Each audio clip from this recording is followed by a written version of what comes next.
Vamos começar então? Vamos lá. Bom dia, pessoal, para todo mundo. Meu nome é Abdala Cerqueira.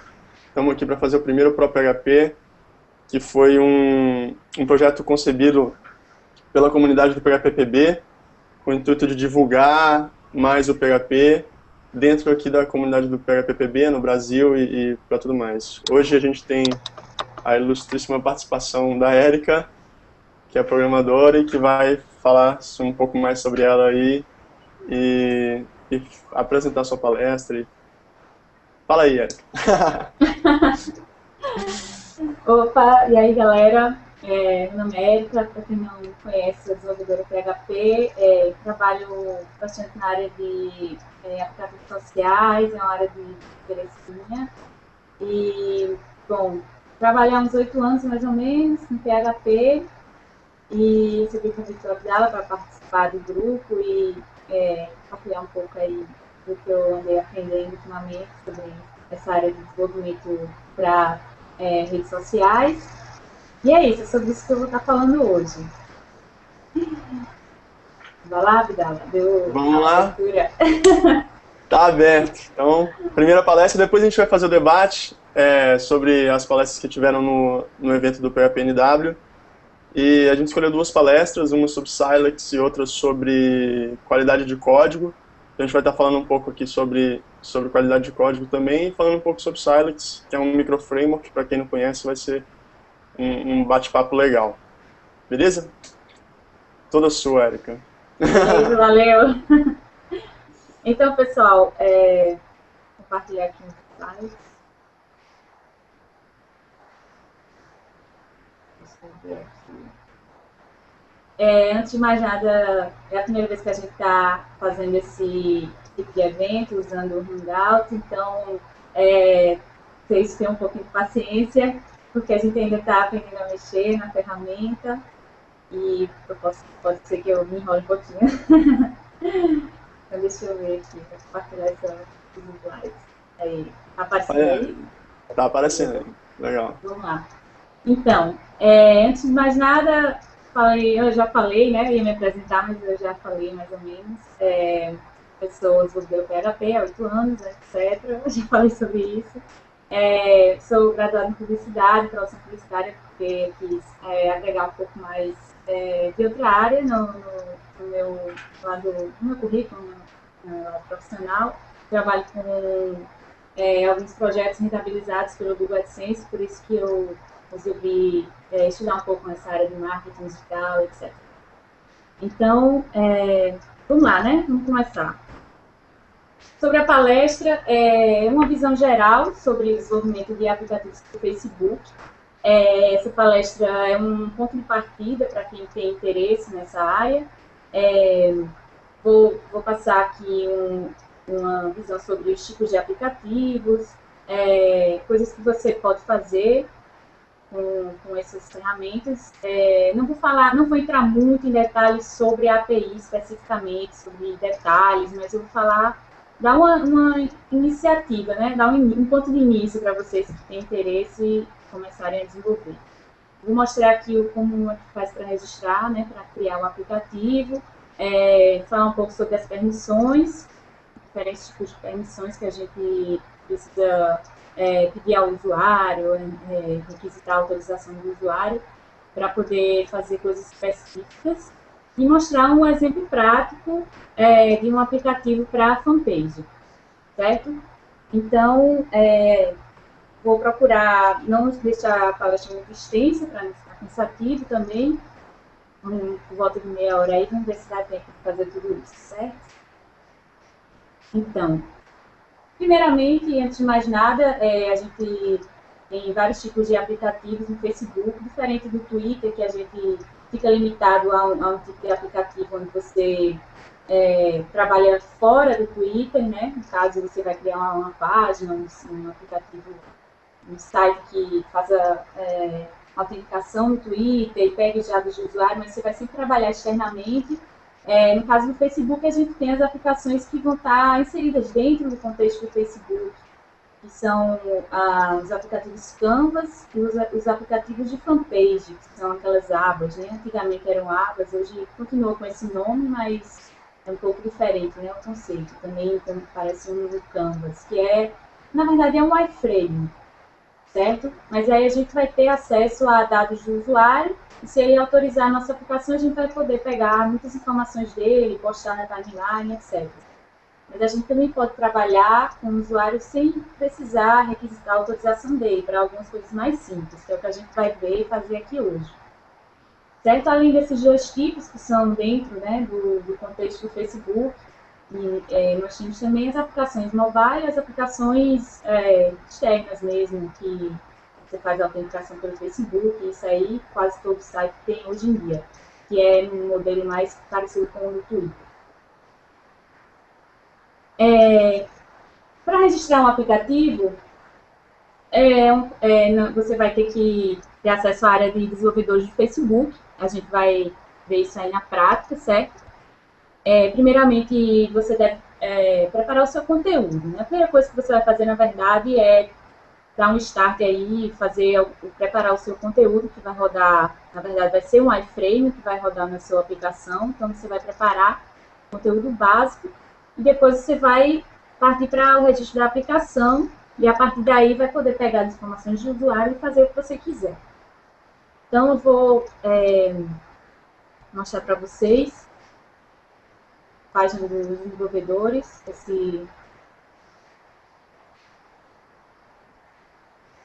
área dos desenvolvedores.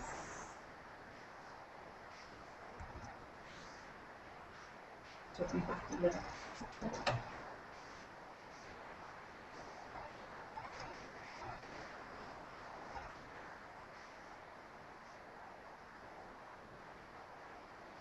Certo? Então, essa é a área dos desenvolvedores, vocês estão vendo aí? Deixa eu ver se eu queria estar aparecendo certinho.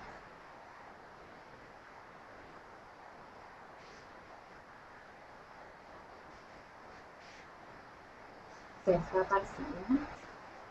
Então, ou não? Não está aparecendo, está aparecendo por cima. Peraí, rapidinho. Sou mesmo. Nessa ferramenta. Cadê? Aqui. Agora vai.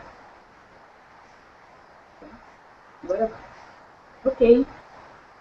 Então, essa aqui é a área dos desenvolvedores, developers.facebook.com.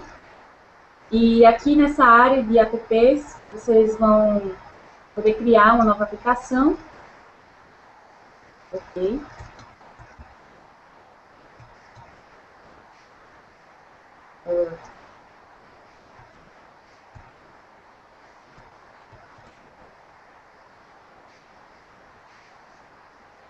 Aqui tem uma relação de aplicações aqui na lateral, que você já criou, você pode acompanhar estatísticas de uso, enfim.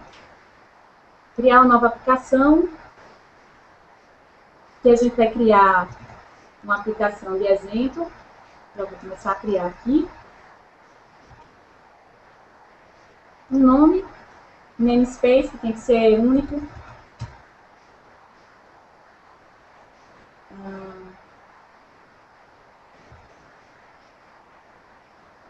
Certo? Continuar, só isso aí mesmo. Captcha.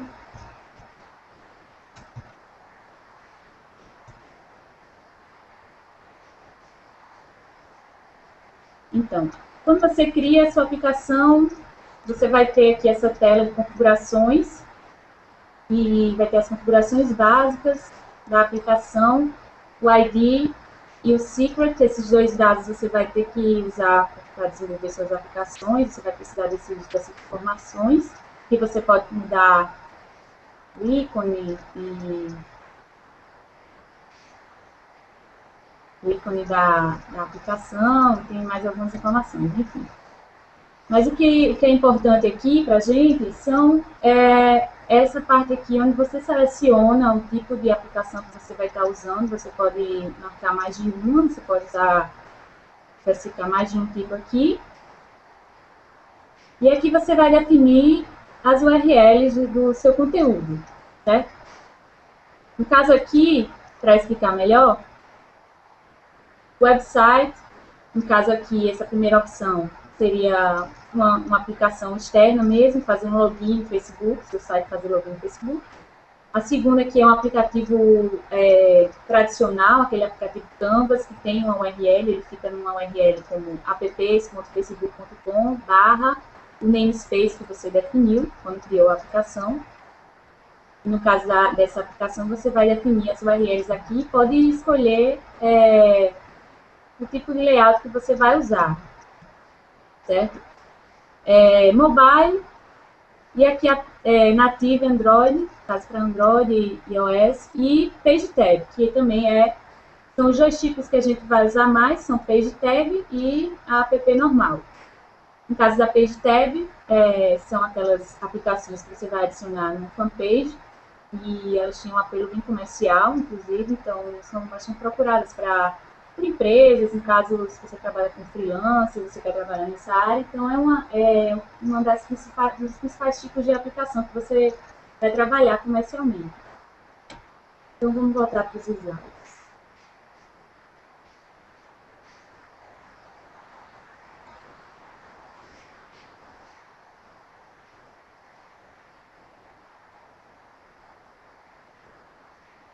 Certo. Aqui foi a tela que a gente já viu, certo? Esse aqui é um exemplo, é uma outra aplicação de teste que eu tinha criado para um post que eu fiz no blog, uma aplicação bem simples. O que você vai preencher naqueles espaços ali, nesse caso aqui é uma page tab, vai ser realmente a URL do seu conteúdo. E eu vou falar um pouco ainda sobre essa questão do HTTPS do Security Tab, Security Page URL, certo? Que você não é obrigado a definir, mas tem mais aí. Então, é isso aí. Já é o próximo slide mesmo. Bom, você não é obrigado a ter um certificado SSL. Porém, se você estiver acessando a aplicação por HTTPS, você não vai conseguir acessar, os seus usuários não vão conseguir acessar. E você sabe que é uma opção de segurança que tem no Facebook, que você habilita para acessar apenas por HTTPS. Então, quem estiver usando essa opção não vai conseguir usar a sua aplicação se você não tiver um certificado válido. Eu vou mostrar para vocês o que é que aparece. É essa tela aqui, basicamente. Eu vou mostrar aqui um exemplo real, em tempo real. Deixa eu ver aqui. Então, vou mostrar para vocês. Aqui está com HTTP normal. Aqui tem uma aplicação que eu criei, uma aplicação de um site que eu criei, que eu desenvolvi. Essa aplicação ela roda normalmente aqui, certo? Com a apps.facebook.com/fotomontagem. Então, assim, essa URL aqui você acessa normalmente. Porém, eu não tenho um certificado digital válido no meu servidor. Então, se eu colocar aqui HTTPS, olha aí o que acontece, tá vendo? Então, quem tiver com a opção de segurança habilitada, de navegar apenas por HTTPS, não vai conseguir usar a sua aplicação. Eu não tenho algumas informações estatísticas sobre quantas pessoas hoje, qual é a porcentagem de pessoas que usam essa opção verdadeiramente no Facebook. Mas, nessa experiência pessoal que eu tive com essa aplicação, que é uma aplicação, o site em si, ele tem já uma visitação grande diária, e tem muitas pessoas usando a aplicação. De vez em quando alguém chega lá na fanpage reclamando que não está conseguindo entrar e usar o aplicativo. De vez em quando aparece alguém reclamando. Então, com certeza, tem muita gente que não consegue usar. Porque se poucas pessoas reclamam, uma porcentagem maior realmente não consegue. E, enfim. Então, o que eu digo sempre, o conselho que eu dou é, se você estiver fazendo um aplicativo só experimental, ou se você for algo, assim, um projeto mais pessoal, então não há problema de você manter dessa maneira. Mas se você quiser trabalhar mesmo com isso mais profissionalmente, e, enfim, como freelancer, desenvolver aplicativos para empresas ou qualquer coisa desse tipo, você vai precisar realmente arcar com um certificado, com o valor desse certificado, comprar, enfim. Não vou entrar em tantos detalhes, porque senão aí vamos dar de foco à palestra. Vamos voltar então para os slides, certo? Continuar aqui.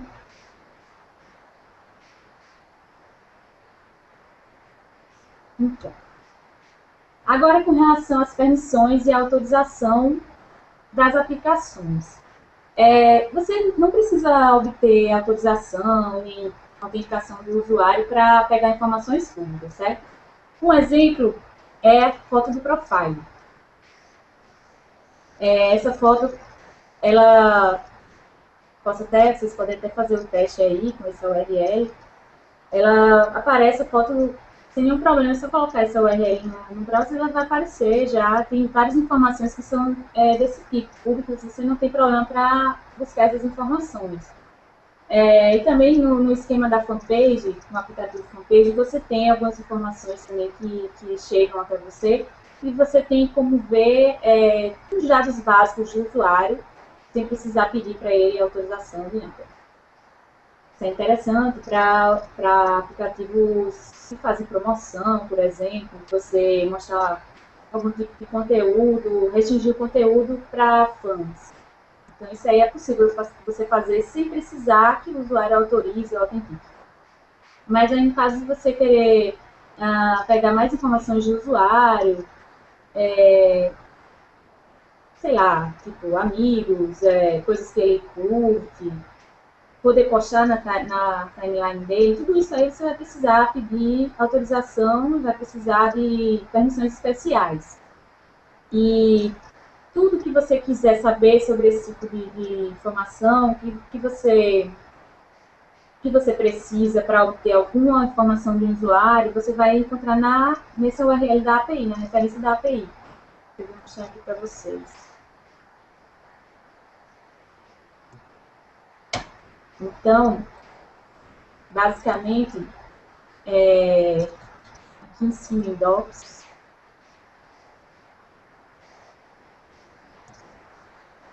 Graph API. Então, essa referência aqui é a referência que vocês têm sempre que ter, assim, via rápido acesso, aí quando você estiver desenvolvendo, sempre deixar aí uma abinha sempre aberta com essa referência para qualquer dúvida que vocês quiserem fazer.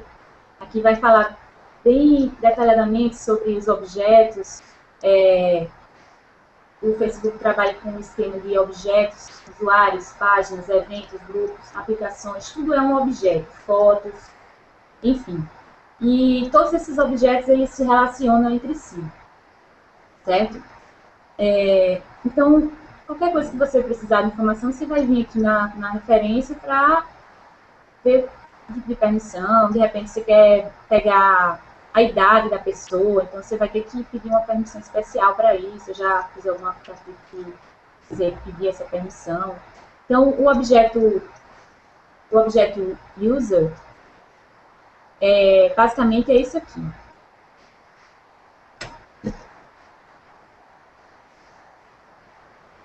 Vou ver se dá para acertar, tá passando aqui.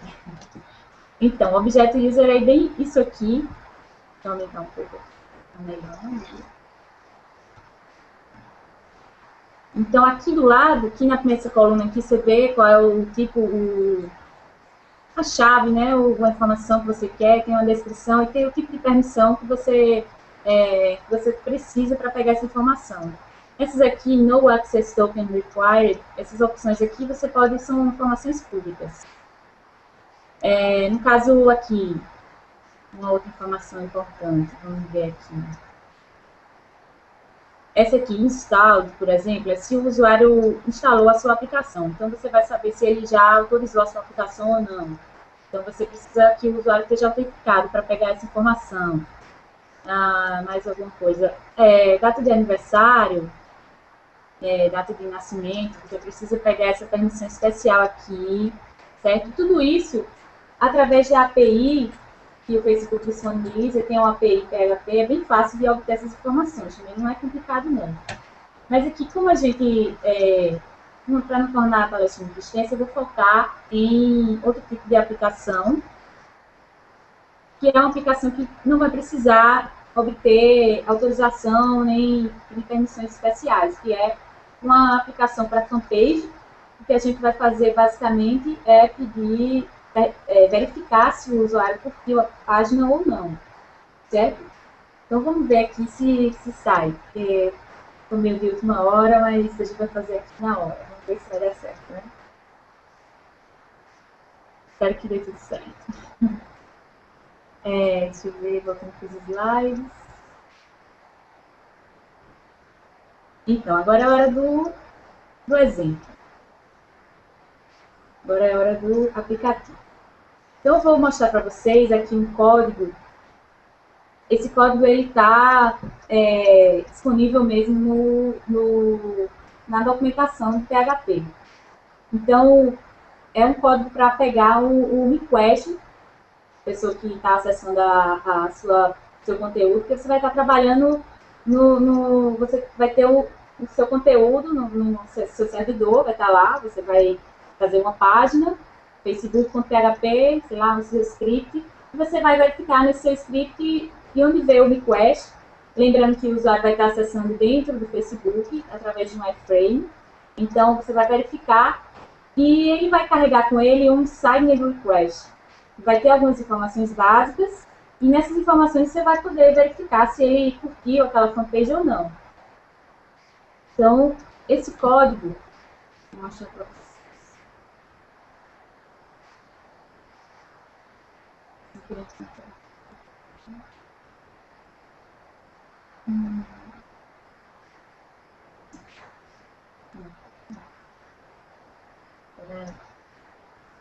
É esse aqui.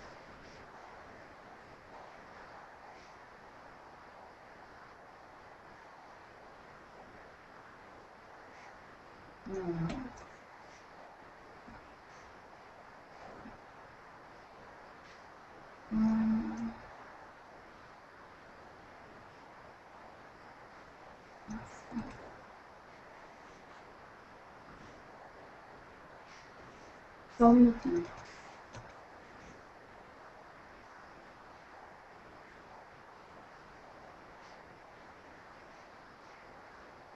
Cuidados técnicos.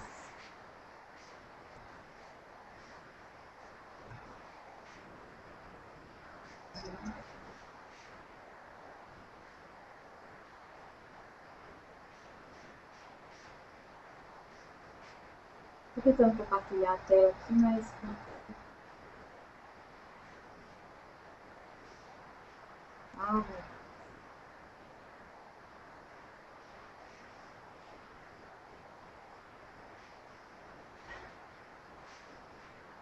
Só um minuto.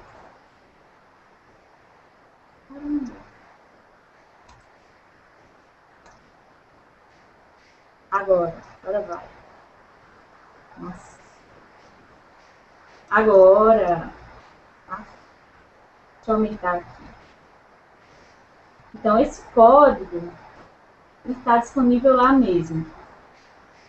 Na verdade, essas funções aqui, certo? Então, essa função aqui, parse sign request, ela vai pegar o request. No caso aqui, eu vou chamar essa função passando o request sign request, certo? Esse sign request aqui, ele o Facebook vai mandar para a gente. Resumindo, né? Então, essa função aqui, o próprio Facebook disponibiliza na documentação, eu copiei. Ela vai pegar, basicamente, e decodificar esse request. Certo? Então, o que a gente vai precisar para decodificar esse sign request é a app secret. O app secret que vocês viram lá quando a gente criou a aplicação é tipo a chave privada da aplicação, vamos dizer assim, né? Então, esse app a gente vai pegar lá naquela página developers.facebook.com. Depois que a gente registra a aplicação, a gente tem acesso a esses dados. Então, o que é que eu vou fazer aqui? Vou pegar esse data, esse from data aqui vai ter esse sign request, vai ter o conteúdo já decodificado por essa função. certo? E a gente vai só verificar o resultado aqui se tem nesse array, no data, se tem o page like. Eu vou fazer um print R aqui para vocês, fica melhor.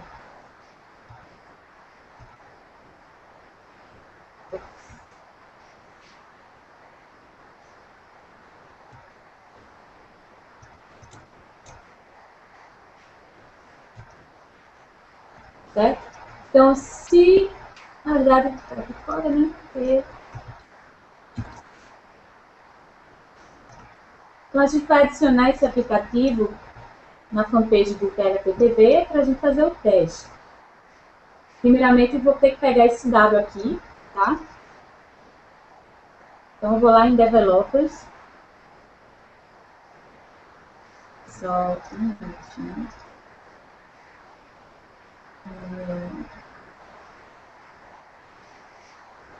Então, aqui eu vou aqui nas minhas aplicações. E aqui é a do PHPTV.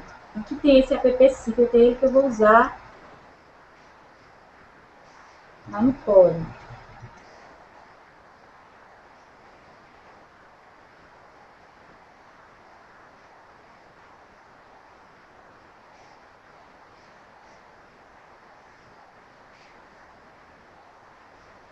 Certo? Então aqui eu vou preencher com aquele secret que eu peguei de lá. E o que é que eu ia fazer aqui no caso? Se o usuário curtiu a página, eu vou exibir o stream, o vídeo, no caso seria o stream daqui do nosso Hangout. Vou até mudar, vou colocar um vídeo mentirinho. Pronto, enfim. Eu vou fazer o upload né, para...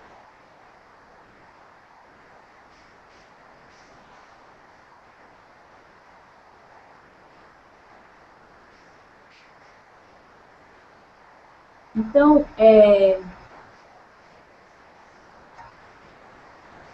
vou mostrar para vocês. Eu fiz o upload desse script, coloquei online no meu site. Vou mostrar para vocês como é que ele aparece quando a gente acessa ele diretamente.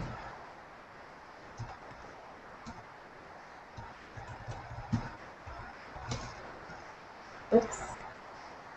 Isso vai. Deixa eu fazer um negócio.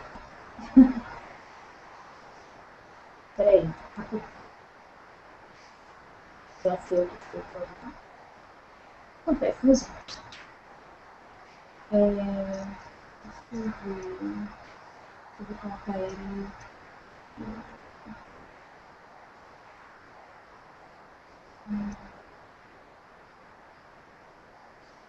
Certo.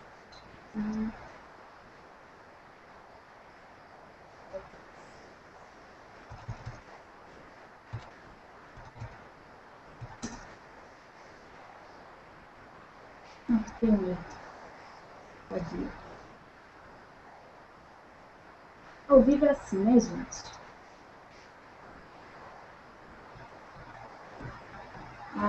Eu já diria Faustão. Tem um erro aqui, deixa eu achar. Já sei. Tá.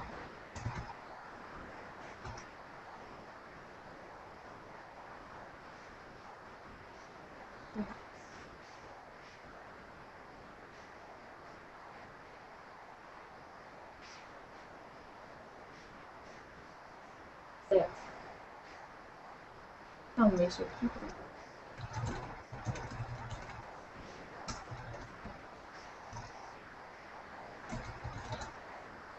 Então, deixa eu mostrar para vocês o código.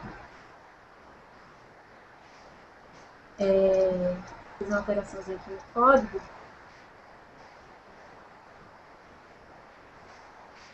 Certo? Coloquei aqui só um eixo aqui em cima. E aqui eu vou... Quando a pessoa está acessando do Facebook, é que ele vai ter esse segment request definido, certo? Se ele estiver acessando diretamente, que eu ia fazer, deixa eu mostrar esse teste. Se ele estiver vindo aqui nesse else, então significa que ele não está acessando através do Facebook, da fanpage.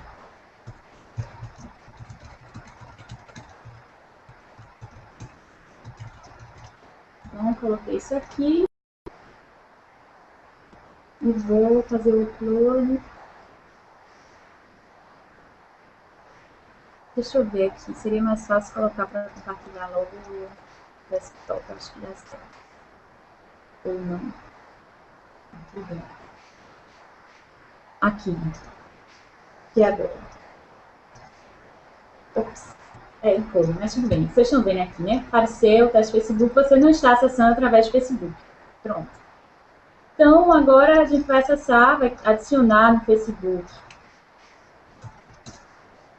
na fanpage PHPPB, a gente vai adicionar aqui uma aba que vai ser uma aplicação, vai ser exatamente essa aplicação, certo? Para isso, infelizmente, não tem um atalho, uma coisa assim, visualmente, para adicionar. Hoje, pelo menos que eu saiba, não. Quando eu estive a primeira vez que eu fiz as aplicações, eu tive que usar Você tem que acessar, na verdade, um URL específico que ele vai aparecer as opções para você adicionar, em qual fanpage você quer adicionar, que você administra. Então, eu vou dar uma filadinha aqui.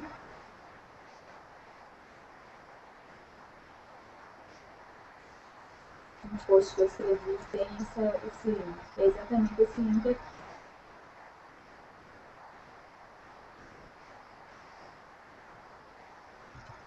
Certo? É um dialog do Facebook, e aqui você vai colocar o ID da sua aplicação. Deixa eu colocar lá. O ID aqui.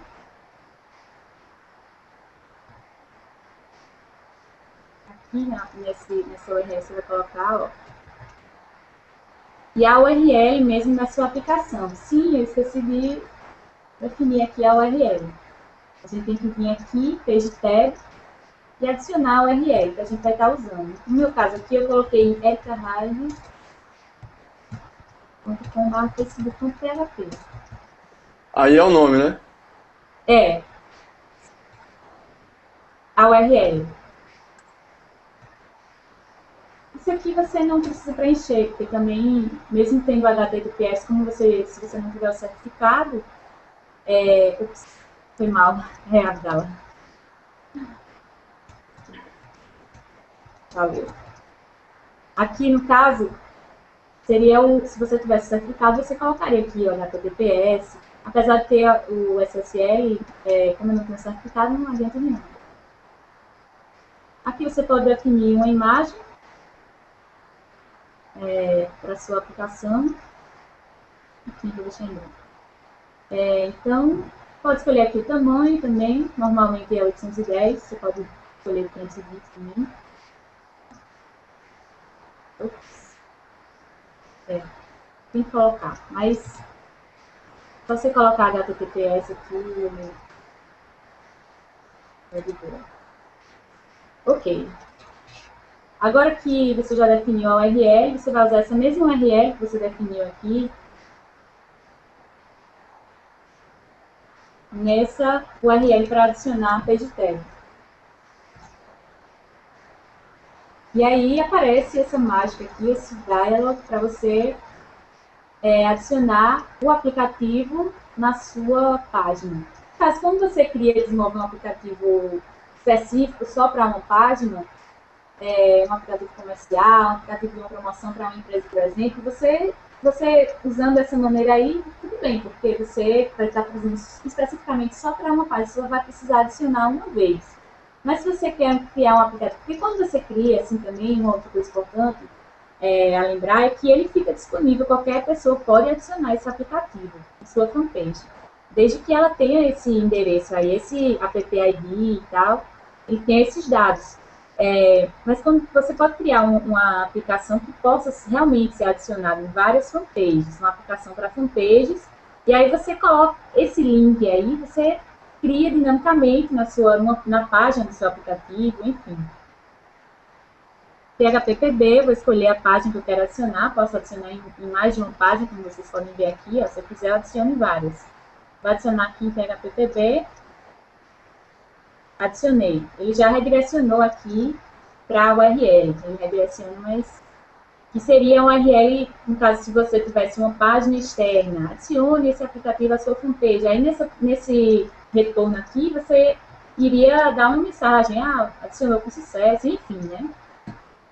Whatever. Agora a gente vai vir aqui para ver o aplicativo vai estar aqui.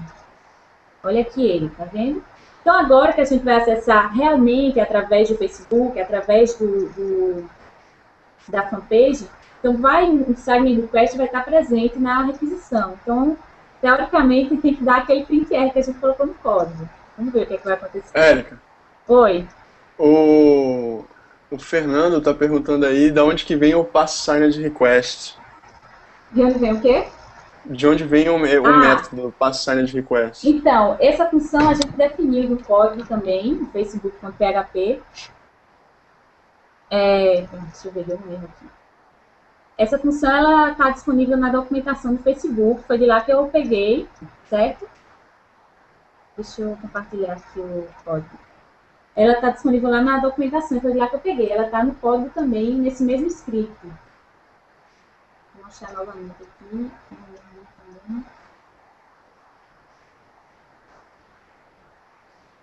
Está aqui essa função, olha.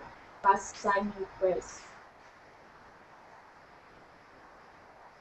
Tem essas duas funções que elas estão lá na documentação e foi o que eu usei, né? Apenas porque ela usa a chave que o Facebook dá para você, da aplicação, que é essa chave aqui, para decodificar esse sign request. Então, deixa eu ver. Isso aqui. Quero um método, isso aqui, aí eu copiei isso assim. Sign request. É essa função aqui.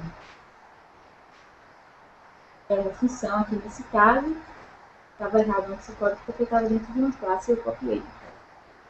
Enfim. Fazer o turno. Agora vamos ver. Vamos ver de novo agora.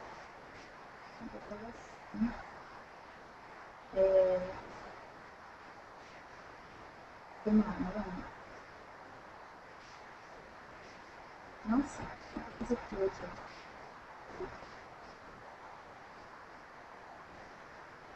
Entrou. Cadê?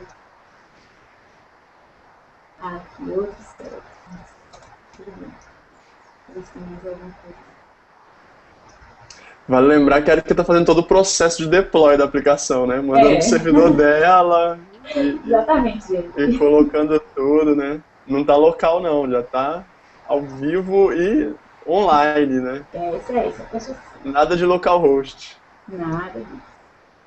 Então, vamos novamente agora. Fiz o upload de novo.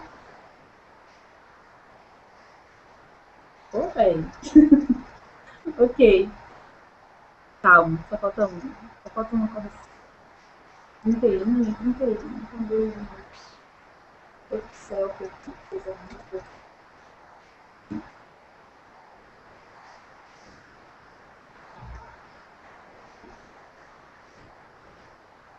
Agora, vocês estão vendo aí?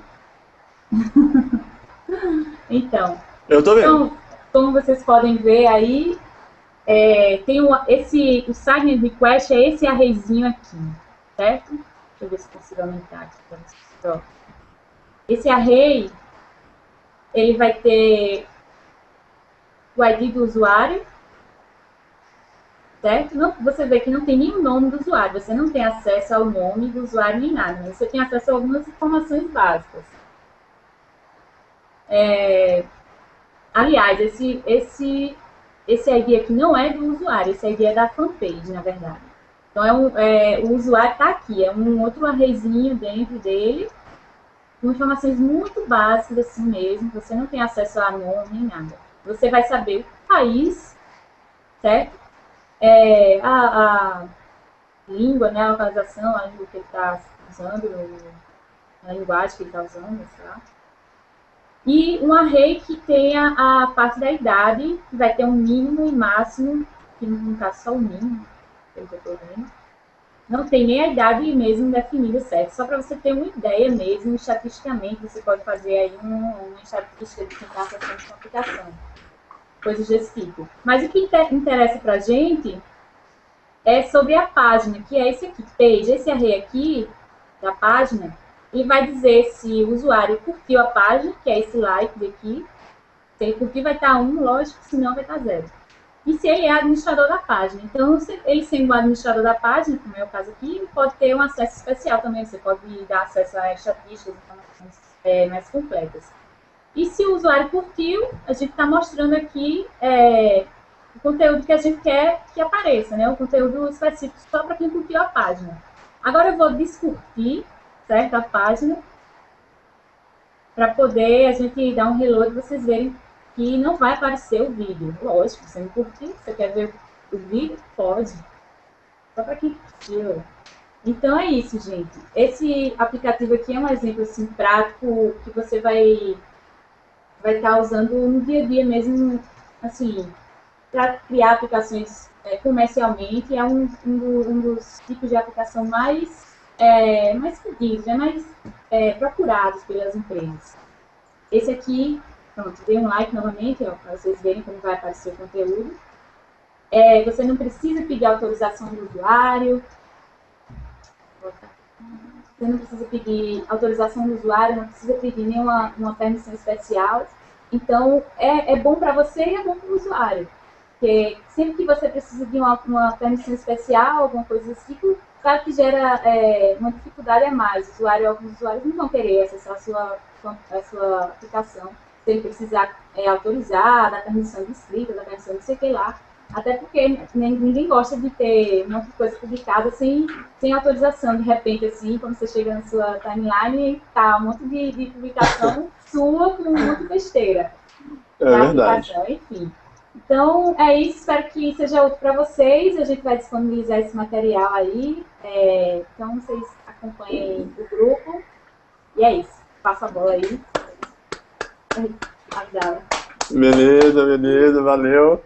Tu vai continuar aí, que agora a gente vai fazer o nosso bate-papo aí sobre as palestras.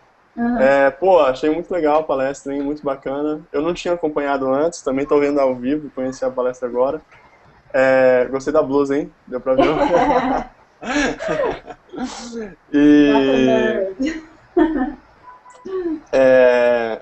É interessante, né? Ver que é muito simples, né? Eu achei que tinha alguma coisa que era mais complexo, assim, de se criar, né? E realmente é bem simples. Acho que você conseguiu transmitir aí o passo a passo legal de como se faz isso. O vídeo vai estar disponível, as palestras não estão disponíveis, o pessoal estava perguntando.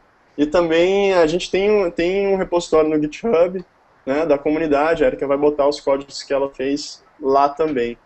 Beleza? Até o código dessa paginazinha que vocês estão acompanhando aí também vai estar lá. Né? Os futuros eventos que a gente for fazer, a gente vai estar usando mais ou menos esse formato. Acho que ficou legal essa interação com o Twitter, eu gostei. E agora a gente vai fazer a mesinha redonda. Como eu falei, a gente vai falar... Mesinha redonda não, né? Mesa eu e a Erika, né? Ponta a ponta. O Ricardo não teve como estar aqui. E eu vou disponibilizar aí agora no Twitter da comunidade, o link das duas palestras que a gente vai debater, né? Uma sobre qualidade de código e a outra sobre Silex, né? Que é um microframework em PHP. Acho que já deve estar aí, eu tuitei, para quem quiser baixar as palestras e ir acompanhando, né? Eu vou falar primeiro sobre... o Ricardo chegou. Ricardo? Olha ele aí, garoto. Pera aí, deixa eu mandar o link para ele aqui. Bem na hora, né? Foi bom. Foi mesmo. Vamos ver se ele entra aqui, que aí a gente já começa a falar nós três também.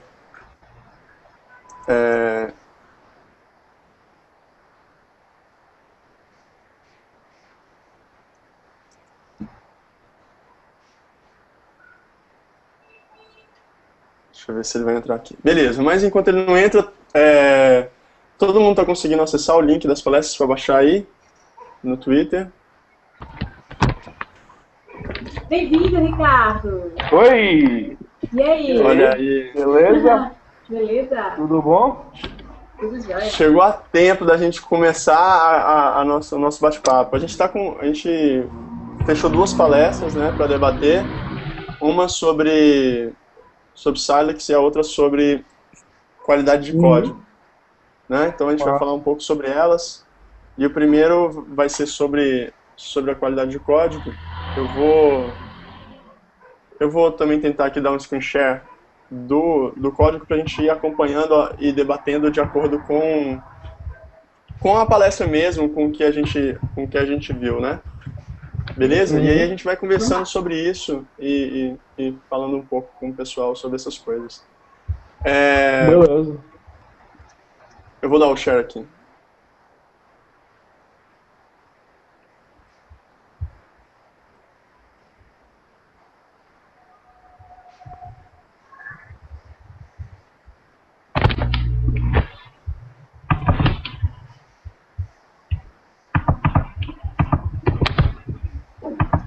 Já tá dando pra ver aí já? Já. Então, beleza. Essa é uma das palestras que foram feitas lá, né? Então... A nave. Tá rolando a nave de novo, né? Rolando a nave de novo.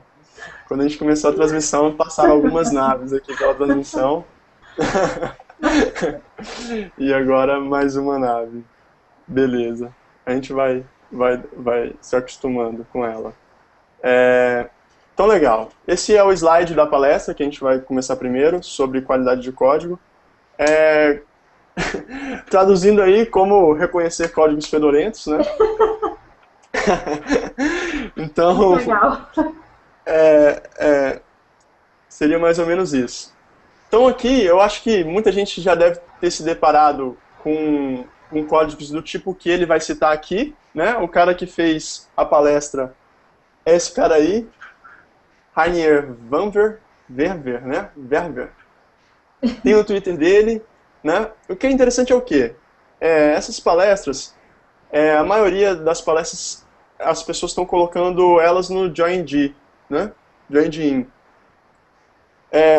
O evento acontece e esse site é um site que faz com que as pessoas possam dar um feedback para o palestrante sobre a palestra que ele deu, né? Então, também já fica a dica para quem quiser acompanhar. Tem vários slides lá já do ZendCon, que aconteceu essa semana. Ontem eu olhei, tinha 51 slides lá já. Então, não é pouco material para quem quiser estudar, né? E tem outra. Ele disponibilizou o slide aí, e embaixo do nome dele está o nome do Twitter dele, né? Geralmente, quando eu gosto de uma pessoa, que eu vejo uma palestra interessante, eu vou seguir o cara, né? E a maioria das experiências são boas de seguir essas pessoas, né? Então, a maioria dos líderes de projeto e das pessoas que debatem sobre isso, elas têm Twitter e elas usam muito o Twitter, né? Então, se vocês tiverem curiosidade de acompanhar os debates, saber onde é que os caras estão indo, quais eventos eles estão, sobre o que eles estão debatendo, né? É interessante também seguir os caras no Twitter. Beleza? Fica mais uma dica aí também. Ele começou divulgando o sitezinho dele aí e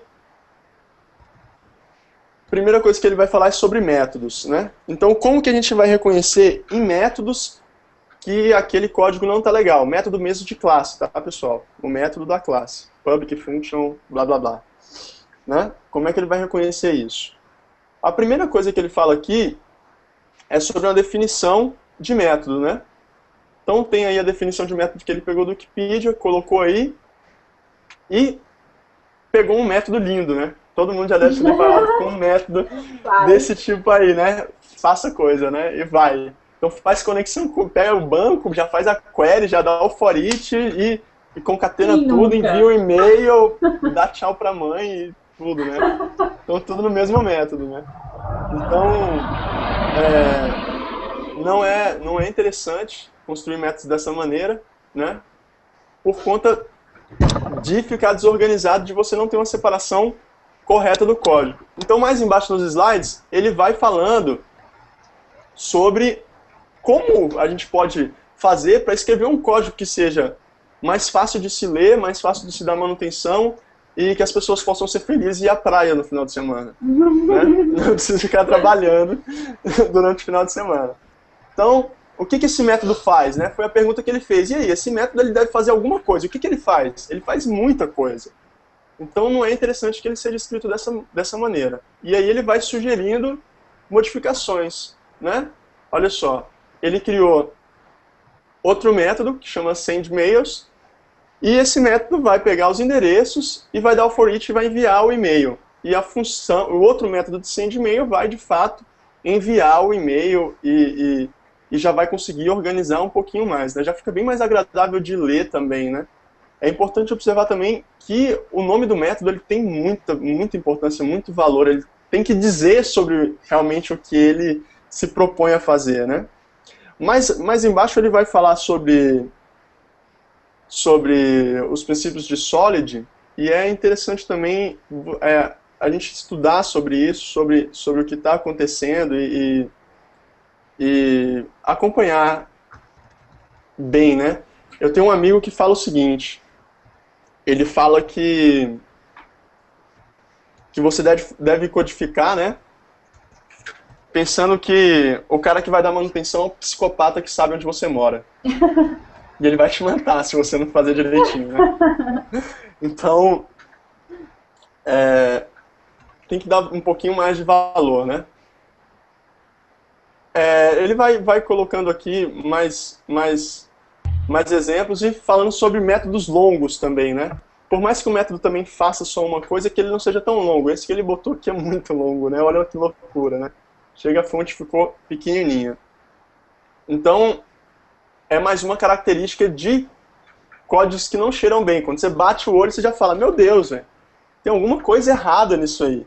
Não pode ser certo ter um método desse tamanho. Não é possível, né, que em uma tarefa tenha tantas linhas e seja necessário tantas rotinas para executar uma função. Né? A gente sempre fala que um método ele é responsável por uma única coisa ali, né? Na verdade, a classe é responsável por uma única coisa e os métodos vão realizar aquilo que ele faz, né? Quando a gente pega coisas assim, já dá para você ver que aquilo ali não está num pensamento correto. E a mesma coisa é essa outra questão dos comentários, né? Em linha, né? Cara, se o bicho precisou comentar em linha, é porque tem alguma coisa que não está certa aí. Né? Ele está explicando o que ele fez, quando o código em si ele tem que se auto-explicar. Né? Ele tem que ser auto-explicativo, ele tem que ser fácil de se compreender e fácil de se dar manutenção. Né? Não sei, Eric ou Ricardo, você já pegou muito comentário em linha, já pegou muita coisa desse tipo. E aí, Ricardo? Ricardo tá com cara de quem já fez comentário. A gente já pegou, já pegamos vários. Eu já fiz também.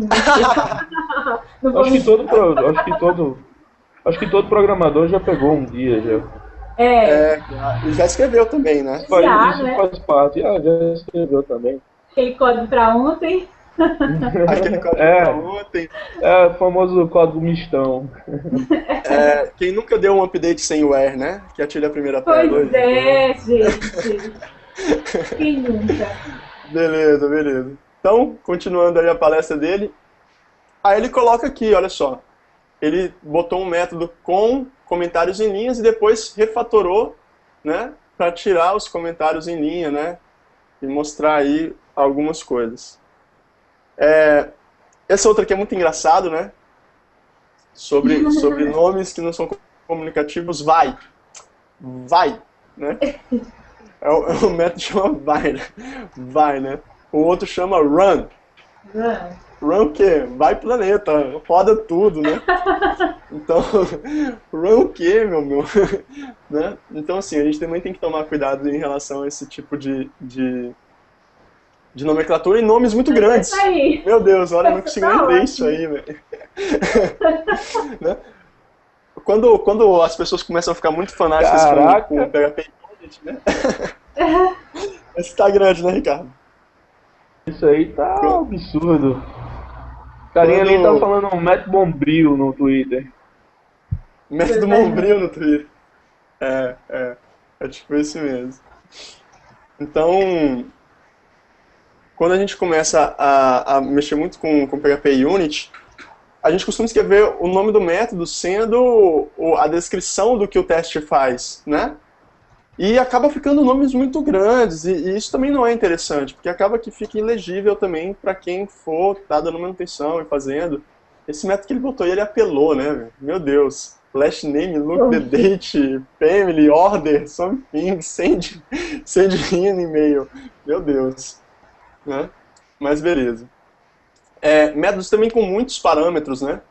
Então você tem um método que tem vários parâmetros. Então, que loucura, né? Ele tá fazendo uma coisa que tá errada. Tá errado. Não tá certo. O fluxo de raciocínio ali não funcionou, né? O momento que ele precisava parar e refletir sobre isso é importante, né? É importante que você reflita sobre o que você vai fazer antes de você começar a codificar, né? Você fala, não, surgiu mais uma necessidade, o cara taca mais um parâmetro, vai mais um parâmetro, né? Então, assim, eu acho que não é por aí, né? A gente tem que parar e refletir sobre a estrutura do nosso código e tudo mais. Então ele fecha o primeiro ciclo aqui falando só sobre métodos, né?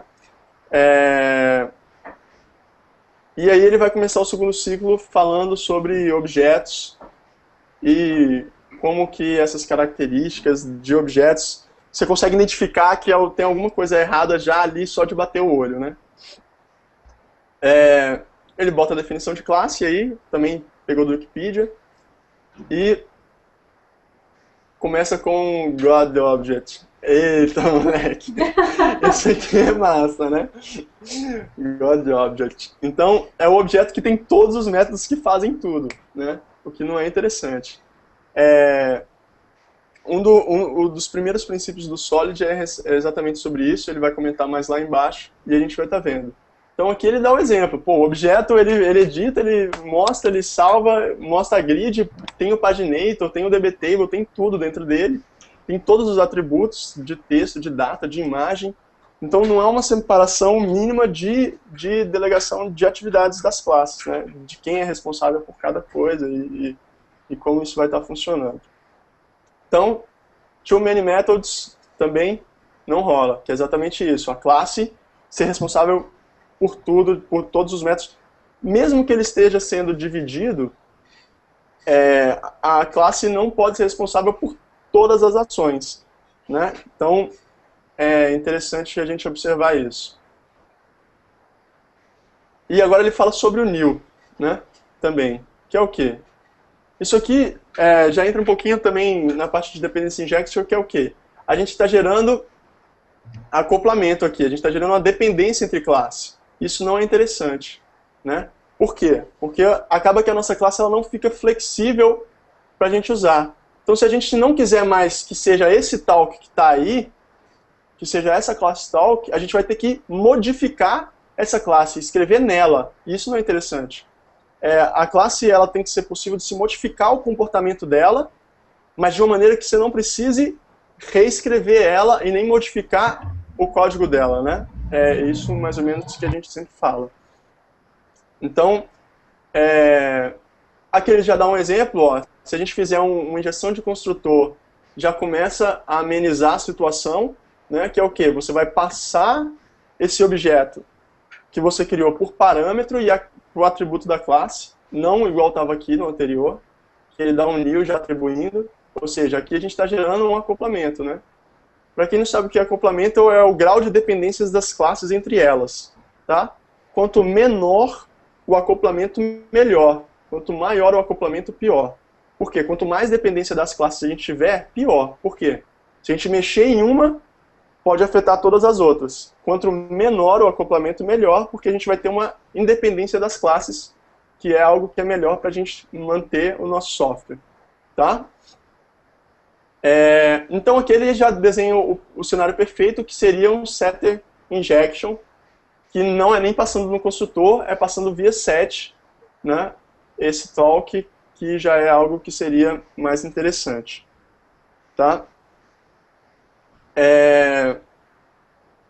E aí ele já vem para o paraíso, né? Dependency Inject Container, que é o que todas as frameworks hoje em dia estão usando, né? Se você ver a Zend Framework foi reformulada, e ela está toda, a Zend 2 está toda baseada em Dependency Injection, usando Dependency Injection Container. O Symfony também é a mesma coisa. Também tem o seu container e utiliza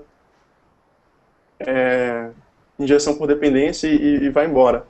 Né? É a maneira que eles utilizaram de não gerar acoplamento, é você ir inserindo os objetos dentro dos objetos de maneira dinâmica. Beleza. Esses aqui são outros dois itens que ele falou, né? Sobre intimidade inapropriada e exposição indecente, que são duas outras coisas que não são interessantes de se ter, né? Quando a gente tem o relacionamento de classes que não são de um mesmo contexto também, e essa obsessão primitiva também é outra coisa que ele coloca sobre as pessoas terem uma obsessão, é muito interessante. Beleza? E aí, aquilo que eu falei, né? Ele vai entrar e começa já a falar sobre Solid, né? Para quem não conhece Solid, vale o estudo, tá? Então, é uma sigla, né, que eles falaram sobre os 5 princípios que um software deve ter. Quem colocou isso primeiro foi o Robert Martin, e o acrônimo foi criado por esse outro cara aqui, que é o Michael Fitters, e é isso. Então, cada letrinha dessa aqui vai ser um padrãozinho que você deve adotar sobre arquitetura de software, sobre construção de software. Então, se a gente for vendo nos exemplos dele, ele já está meio que aplicando esses princípios aqui, né? Então, o princípio da responsabilidade simples, né? Sozinho aqui. Então é o quê? Uma classe, ela tem que ser responsável somente por uma coisa, né? Uma única coisa e não mais do que isso. Ela não tem que ter o seu papel outras atividades a não ser aquilo que ela é responsável, né? Um exemplo que a gente pode dar sobre isso é uma classe que ele escreveu lá em cima, que é exatamente isso. A classe, ela vai, faz a conexão com o banco, faz a query e envia o e-mail, né? Pô, peraí, quantas responsabilidades essa classe está tendo, quantas responsabilidades aquele método estava tendo, né? Que ele deu aquele exemplo daquele método. Então, é interessante que a gente reflita sobre o papel de cada classe e o papel de cada método dentro da classe. Isso é uma das coisas. Eu não vou entrar tanto em detalhe, porque é muito longo esse assunto, né? Então, Open Close Principle é outra coisa que também é do Solid, é o O, né? Se vocês forem, é uma siglinha aqui, S, O, e aí ele vai falando sobre cada princípio aí de arquitetura de software.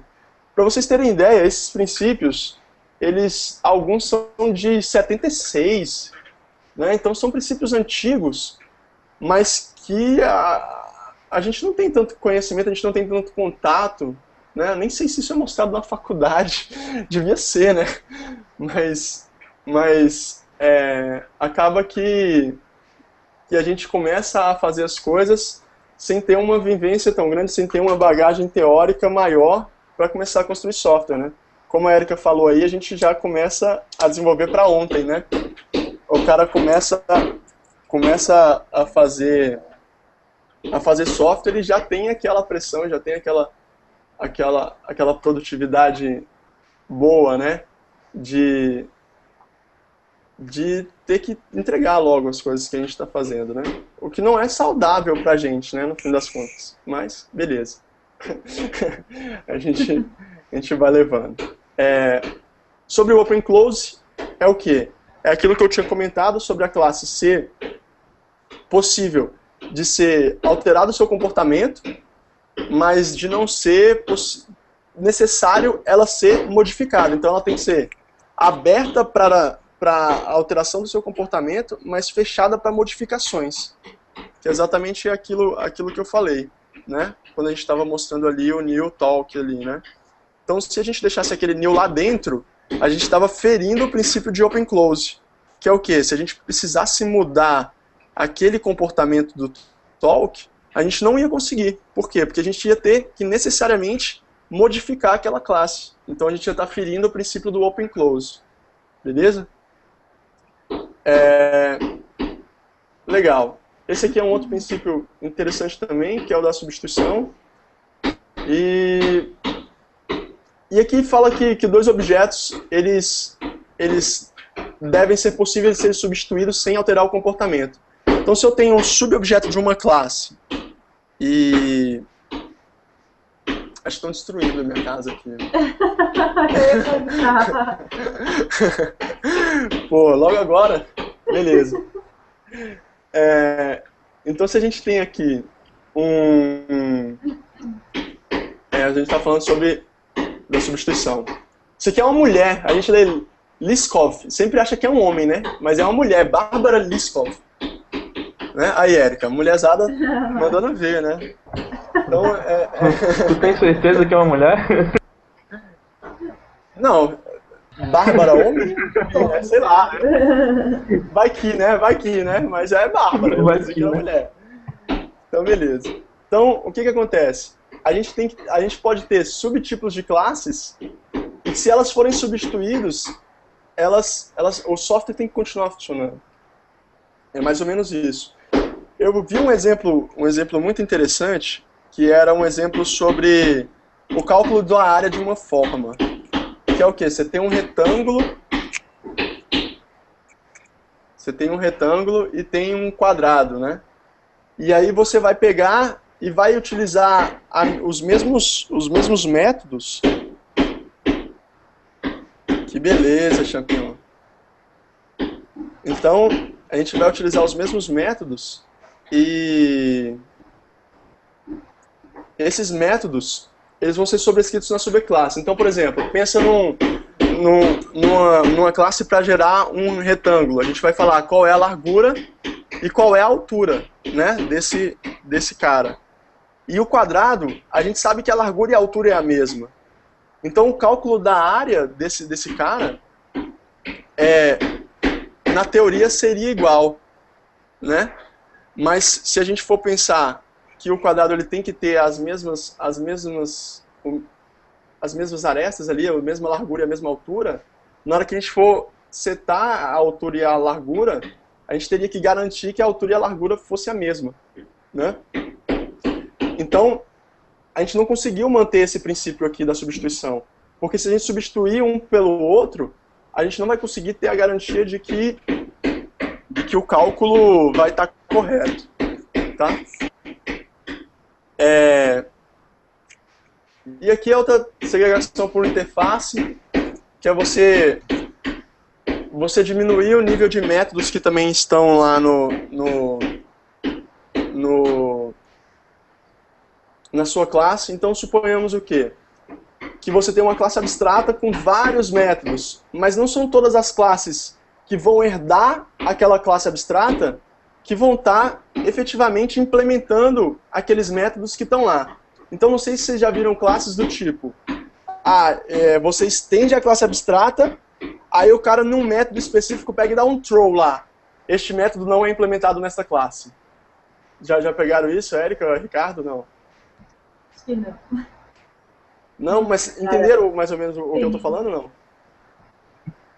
Você tem uma classe abstrata com vários métodos e a galera precisa. Então, o que é a segregação por interface? É você criar interfaces e obrigar a implementação daquele método por interfaces, que é o mais correto, né? Então, a classe ela vai ser daquele tipo abstrato, mas vai estar implementando uma interface que garanta que tem aquele método. E a outra classe que não precisa ter aquele outro método, ele vai ter só os métodos do abstrato que realmente são os necessários para cumprir toda a obrigação da classe em si, né? Então, se algum dia vocês pegarem uma classe abstrata que você tenha um objeto, uma classe herdando dessa classe abstrata e dando um throw, ou dando um exit, ou fazendo qualquer coisa que fale, essa classe não implementa esse método, aquilo está sendo feito de uma maneira errada e está rompendo o princípio da segregação por interfaces. Beleza? E aqui a gente tem a inversão de dependência, que é o último princípio do D, né, Solid, que já fala também sobre a inversão dos papéis aí, né? Vai falar muito, mais ou menos também sobre essa relação de dependência entre as classes e como um alto nível, ele tem que ser... O baixo nível tem que ter uma relação com um alto nível, né? Eu vou passar um pouco só para a gente indo falar sobre a outra palestra também, porque senão fica muito cansativo. E aqui ele falou das características, né, sobre duplicação de código, né? Então, você tem vários controllers fazendo a mesma coisa. O tipo no nome o tipo no nome, cara, isso aqui é muito comum, né? Você pegar... Eu já peguei modelagem de banco também, né? Não sei se alguém já pegou também. Já pegou, Érica? Modelagem de banco? Não, com o nome, tipo, string, nome, por exemplo, o cara fala... ele fala tipo isso, int id. Nossa! Aí, str nome, né? E acontece muito também em nome de variáveis e nome de métodos, né? Tá vendo aí? Person array e getPersonArray. Então também não é uma prática muito boa, né? Aqui ele fala sobre o nome da variável, né? A_person, porque guarda um array. Tenso, hein? Aí se fosse string, ia ser str_person. Então rola muito isso. Já vi muito código assim também e sei lá, as pessoas, alguém gosta disso, né? E também não é uma prática muito legal. Tem que ter um manual para poder mexer nesse código. Tem que ter um manual. Beleza. Olha só. Então é mais ou menos isso. Aí aqui embaixo ele fala sobre as ferramentas, né, para você controlar isso. Como é que eu posso ver se meu código não está legal? Como é que eu posso arrumar isso? Como é que eu sei o nível que meu código não está legal? Né? Eu gostei do assunto, eu estou me preocupando com qualidade de software e agora eu quero, de fato, partir para melhorar a minha codificação, eu quero tornar meus softwares melhores. Então ele fala sobre o Mess Detector, né, que já vai ajudar você um pouco. Todos esses caras aqui são executáveis PHP, se botar isso no Google já vem lá para baixar. A maioria hoje em dia está usando Composer, né? Então fica bem mais fácil de se instalar, né? Aqui ele dá um exemplo de Mess Detector, ele passa qual é o arquivo ou o diretório e fala qual que é o formato que vai sair. Então vai sair em XML essa análise, o resultado dessa análise vai sair em XML. E o que você quer avaliar? Você quer avaliar o tamanho do seu código, a nomenclatura, e aí você pode passar as regras do que você quer que ele avalie, né? Aí aqui ele é uma saidinha que ele deu, né, falando sobre o ciclo de complexidade da classe ali, né? Ele fala que é 7 e devia ser 5, né? E aqui fala, ó, sobre as variáveis, né? Sobre as variáveis também, para não usar nomes curtos nas variáveis, like a, né? Like a aqui. Então, isso você pode configurar. Ele fala por que deu errado e fala o que você configurou, né? Ó, você falou que tinha que ser no mínimo 3 e esse cara aí só tem 1, né? Então você está usando métodos muito curtos. Por padrão ele já tem algumas regras, mas você também pode implementar as suas para garantir a sua qualidade de código da maneira que você também acha interessante, né? Então aqui ele fala sobre code size, ó. Você tem métodos muito longos, muitas propriedades, muitos parâmetros, muitas linhas num método ou numa classe, né? E métodos ou classes muito complexos. Aí que ele fala sobre como é a matemática para calcular, né, se um método e uma classe é complexa. Tá aí a fórmula, para quem for nerd o suficiente para entender ela, é só analisar, eu não entendo ela. Eu também não, cara. Beleza, mas deve ter em algum lugar a explicação do cálculo disso aqui. Mas eu prefiro só manter a qualidade do meu código e não entrar tanto nessa fórmula louca aí. Beleza? Então aqui ele fala, ó, sobre a complexidade do ciclo, né? Desse método louco que ele criou aí. Então, e o resultado da análise. A complexidade é de 481, né? Que é uma complexidade alta. Outra ferramenta é o PHP Depend, que também faz praticamente a mesma coisa, mas ele gera uns gráficozinhos interessantes, né? Então, para quem já trabalhou com métricas de software, ele vai gerar um monte de métricas de software interessantes para a gente analisar, mas também vão ser baseados sempre em número de linha, número de classe, complexidade de cada método, que é praticamente a mesma coisa. Mas ele dá uma saída mais visual, esse cara. Então, aqui no background aqui, que está aí essa piramidezinha, é o SVG da pirâmide que ele sai, né? Que aí ele te fala se o que você está falando é alto, médio ou baixo, né? O que você está executando ali. O alto vai vir em laranjinha, o outro vai vir verdinho e o outro vai vir preto. O que, que é cada linha dessa aqui? Lock é lines of code. Num, numbers of method. Knock, numbers of class. Então, ele sempre vai te dar se está alto, se está baixo, ou se está mediano aqui, se está legal, por essa tabela que ele colocou aí do lado, reference values. Tá vendo aí? Então, se o seu... É porque é calculado mediante o quê? Eu tenho line of codes e vou dividir o número de linhas que eu tenho pela quantidade de métodos. Aí ele vai me dar aqui um valor.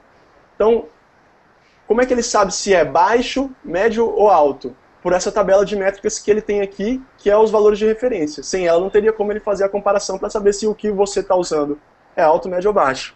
Então, já dá para tomar como referência. O interessante é ficar sempre no average, né? Ficar sempre no médio, sempre no verdinho. Verde é bom, né? Verde é bom. Então, a gente sempre tem que ver essa tabela para tentar chegar o mais próximo dela quando a gente estiver codificando, né? E é bom que aqui ele te dá uma informação mais gráfica, mais visual, acho que fica mais fácil da gente analisar. No site do PHPDep a gente tem na documentação bem explicadinho o que cada letrinha dessa representa e também falando sobre métricas de software, sobre tudo que tem falando sobre isso. Beleza?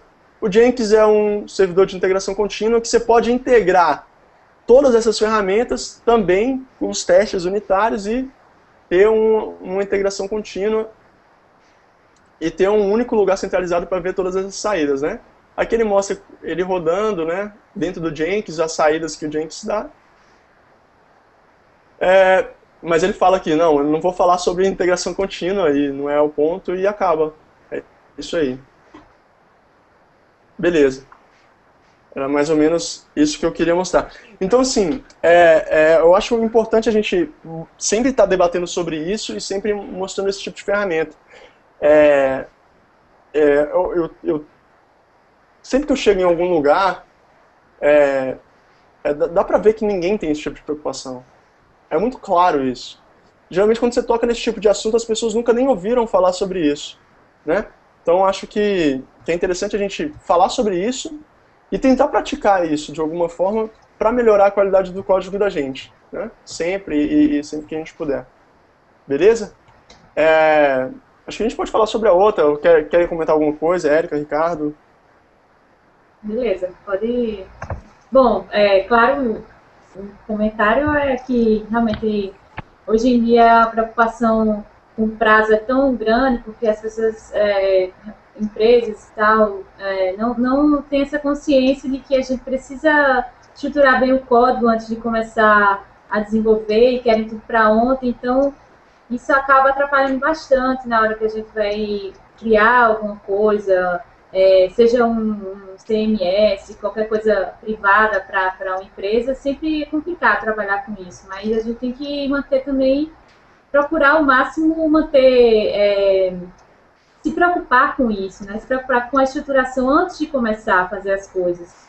Porque depois que já começou, é complicado para mudar. É complicado dar manutenção depois, né, no código. Também. Realmente é muito complicado isso. Eu estava pensando um dia sobre uma palestra que eu fiz em Brasília, sobre software livre. E aí, do que eu quis colocar, eu coloquei muito sobre a gente tem que ter uma preocupação sobre esse código ser extensível, ser possível de ser fácil de ser compreendido, de ter uma manutenção legal e de tudo mais. Mas depois eu parei para pensar e falei, porra, mas isso não é só para software livre, isso se encaixa também em software empresarial. Acho que a gente tem que ter essa preocupação de que o nosso código, outras pessoas vão mexer nele e a gente precisa dar continuidade para isso, né? Porque senão sempre que a gente chega num lugar, as pessoas vão estar falando, é melhor refazer. Isso aí não tem futuro não, é melhor refazer, joga tudo fora e faz de novo. Né? Por quê? Porque a pessoa que construiu aquilo não teve um cuidado, não teve um carinho especial. Ela não gosta do código dela. Ela não tem orgulho, né, por aquilo que ela escreveu, e eu acho que isso é uma característica importante da gente estar fazendo, né? Fazer com carinho, fazer com orgulho, fazer de uma maneira que agrade. Nem sempre é possível, né? Mediante a pressão de cada chefe que cada um tem. Mas às vezes dá. Beleza? Beleza. Vamos falar de Silax. Vamos falar de Silax. Silax. Beleza, o slidezinho tá aí também, lá no Twitch, né, para download. Quem tá acompanhando já deve ter feito aí o download, já entrou na página, né? E beleza. Quer tocar aí, Eric? É esse aí? Ou o Ricardo? Ricardo. Eu toco com o Eric. Comigo? Sim. Sabe. Você tá com o slide aí? Ainda não. Deixa eu pegar aqui.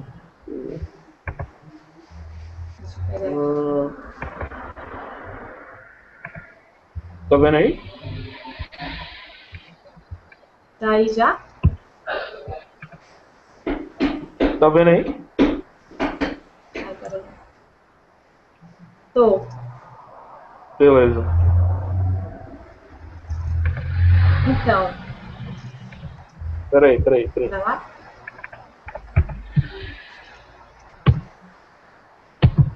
Melhor baixar, né? Baixar, tá? Tá, beleza. Tá aí. É só pra poder ficar mais... Ou ele dá pra ampliar aí? Dá pra colocar no Não dá. Eu acho que tem que baixar mesmo. Pera aí, só um minuto.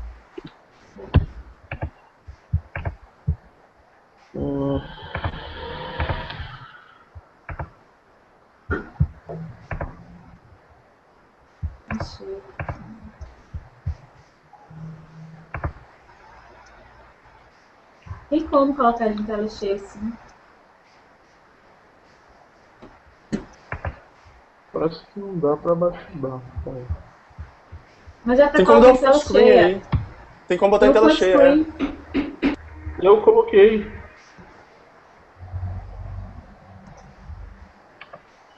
Deixa eu testar aqui. Deixa eu testar. Pera aí, eu vou te mandar um. Olha aqui no meu. Aí, beleza, toquei do teu, Érica, vai. Tá bom, então. Consegui? Pronto, beleza.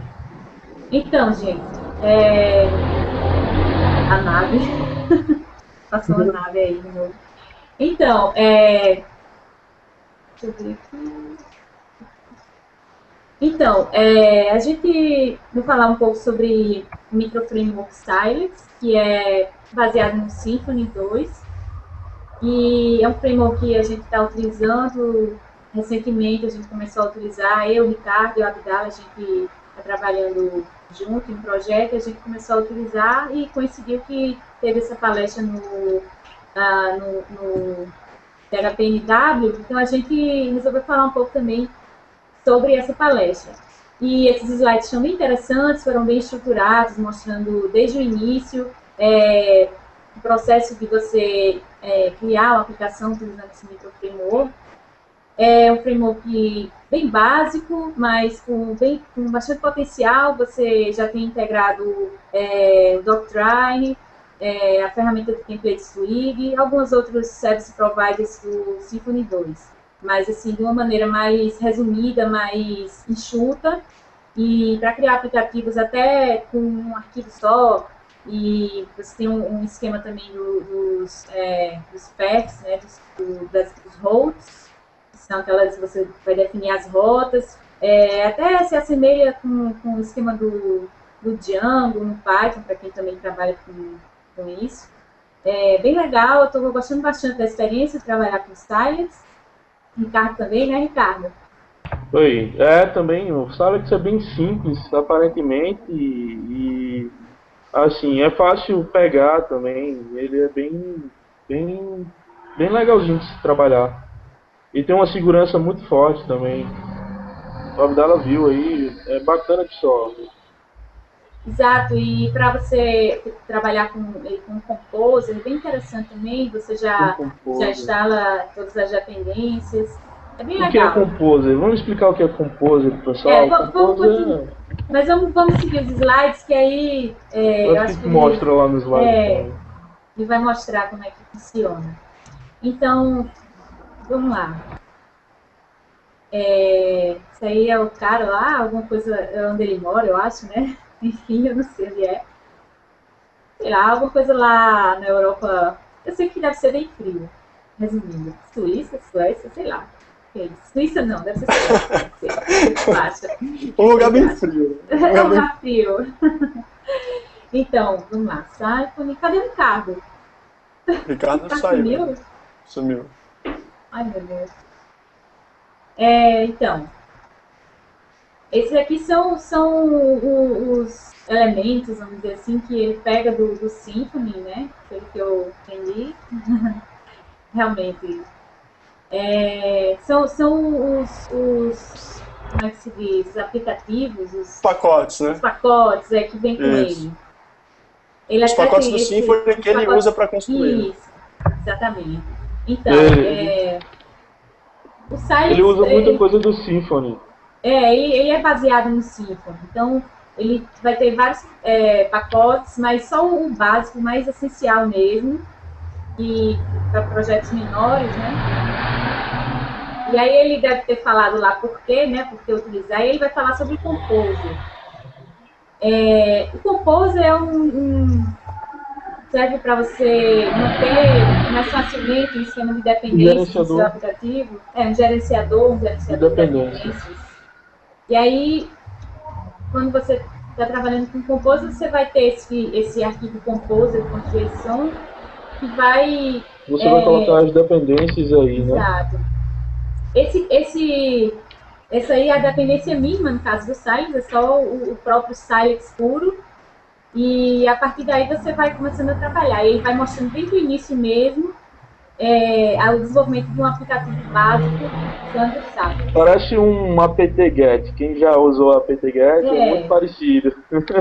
É verdade. É muito massa. Quem tá usando vai gostar. Quem vai usar vai gostar, né? Então, isso aí é no caso para, acho que para você instalar, no caso é um alias, né? Ele está criando um alias para você já criar esses comandos aí, sem precisar digitar toda vez php compose.far, você digitar apenas compose e ele já executar o far. Lembrando que antes de você começar a utilizar, você tem que habilitar na sua máquina, você tem que instalar, no caso de um Linux, né, de um servidor web, você vai ter que instalar o curl, seu URL, né, para poder baixar e que mais? E habilitar no PHP a extensão FAR, porque alguns PHP, algumas instalações de PHP, eles bloqueiam o uso desses pacotes FAR, né? Então, assim, para quem então já viu que tem o FAR, já dá para ver que também é para cima de 5.3, né? Então tem que observar também a versão do PHP que está rodando no servidor, que você vai rodar na sua máquina, para cima de 5.3, beleza? Exatamente. Então, isso aí é justamente depois que você instala o Composer, né? Aí você vai fazer o install, depois que você baixa o Composer, você vai fazer o install. Isso aí é ele dando update, já rolando, né? É a primeira vez que você roda, no caso. A primeira vez é o install. Ele vai baixar, no caso, a parte dos pacotes básicos que ele usa, que o Silex usa, que é o básico mesmo, assim. Você depois pode dar um update para pegar mais coisas, para pegar o Doctrine e outras coisas, mas isso aí é o básico. Vem com ele, certo? Você vai dar um composer.flar install, ele vai fazer isso aí, vai instalar o básico. E aí, depois, pronto, já instalou. Aí ele já instalou e a gente vai para o código da aplicação inicial mesmo, a aplicação básica, que seria isso aí. E nessa pasta Vendor, que ele está incluindo, é a pasta justamente onde ficam os pacotes dentro da Vendor. E tem esse autoload que é responsável por carregar esses pacotes. Então a gente vai fala. Esse autoload quem já gera é o próprio Composer, né? O próprio Composer. Mediante as dependências que você vai baixando, o Composer já vai atualizando o autoload e já vai deixando que tudo funcione corretamente, né? Exato. Não, mas aí você tem que dar update lá toda vez que você for adicionando alguma dependência. Exatamente, você para ele poder ir baixando a dependência. Isso, mas ele vai mostrar isso aí nos slides ainda, ele vai mostrar o update. Ah, então beleza. Então vamos seguir. Ó, eu queria só fazer mais uma colocação, ó, aquele nosso método super espetacular run, está aí nos... Olha aí o run aí, usando aí, olha aí o run. Ele faz funcionar tudo. Olha, faz aí tudo. até que, ele é o método, né? Até que tá justificado, mas aí, né? Aí até aceitável, eu achei. Ele realmente vai ser um run aí, gente. Beleza, vai lá. Tudo bem, vamos lá. Esse arquivo é a index que fica no public dele.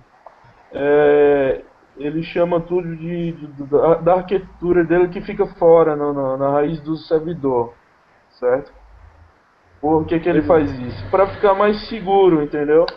Ninguém acessa, por exemplo, se o PHP do seu servidor parar e, tipo, aí o carinha vai conseguir acessar seus arquivos. Então, ele faz isso justamente para dar mais segurança aos seus arquivos. Então, o único arquivo que vai ficar na pasta pública do servidor é esse arquivo de index. É só o index. Vai incluindo os arquivos, né? Isso.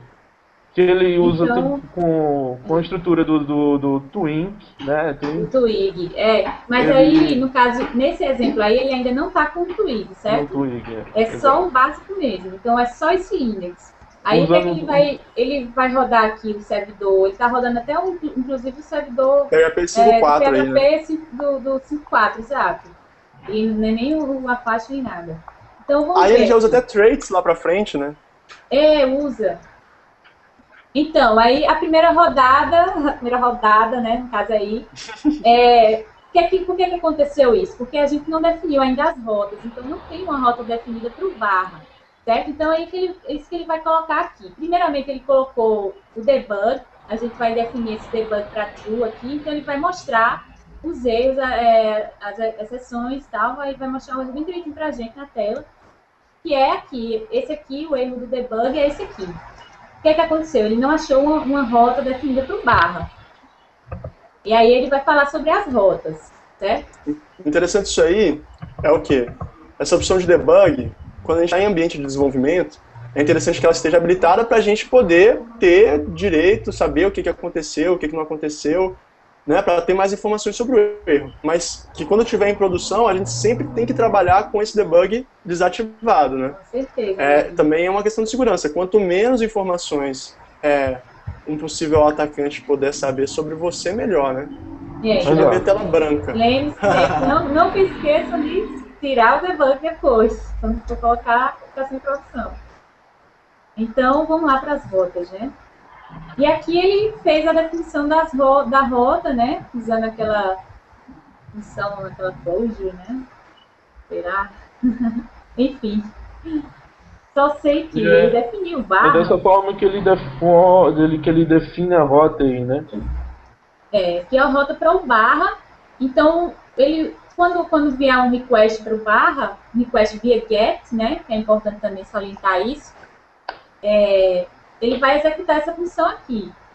Vai só dar um return e hello world aqui, ele não está usando o template, não está usando nada, vai só jogar essa Ele está jogando tudo na index, está tudo... Então assim, olha só, é legal observar na tela que a Erika está mostrando o quê? Que a gente especifica qual que é o método HTTP que vai estar respondendo por aquela requisição. Então a gente pode colocar tanto get, quanto post, quanto delete, quanto put como métodos HTTP que vão estar recebendo requisições. Então geralmente quando a gente está falando de microframeworks, a gente tem que observar também o quê? Da construção de APIs é muito interessante. Então, se a gente for construir alguma API REST, é muito legal utilizar também, porque a gente vai ter já rápido e pronto ali todo o acesso a cada método HTTP com qual rota ele vai bater direitinho. Então, acaba que a gente constrói o Web Services em REST muito rápido, muito facilmente, né? Beleza? Ali é o exemplo só do GET e beleza. Vai, continua aí. Exatamente. E se você definir isso aqui, se mandar isso aqui para post, então ele vai continuar dando aquele mesmo erro, porque você fez uma requisição GET e não tem rota definida para GET. Então você tem que definir as rotas para tudo que você for realmente usar, né? Então, vamos lá. Agora ele vai mostrar, no caso, o resultado disso aí, né? Agora funcionou mesmo como era o esperado. Agora a gente vai falar, ele falou, né? E a gente tá só pegando figura. Dynamic routes, no caso as rotas dinâmicas, passando variáveis, né? Em resumo, via request, via get, via post, enfim, outros que ele disponibiliza, outros métodos.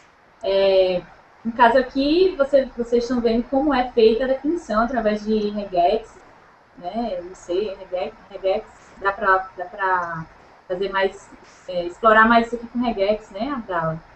Aham, dá. E é interessante observar o que aí? A gente coloca qual é a variável que vai ser dinâmica dentro da URL, da nossa expressão aqui da URL, e sempre já vai pegar ela como parâmetro aqui, né, na função.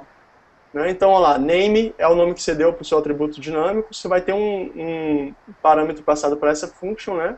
Exato. Um atributo ali que é o name. Você já vai conseguir resgatar dentro ali da sua função anônima que você está criando aí também, né? É interessante também ver que a maioria das coisas aí são criadas com funções anônimas, né? Então também mais uma coisa que só é de 5.3 para cima que se pode criar e se pode fazer. Exatamente. Então, aqui a utilização, né, que dentro do HTML você vai poder chamar dessa maneira, né? Também tem essa questão para você executar colocar o código PHP aqui dentro, retornar, e você vai usar esse sistema aqui. Daí, isso aqui já é uma outra coisa nova também. Acredito que é uma coisa nova de PHP. Não sei se 5.3 já tem, né? 5.4 não? 5.3 mesmo, né?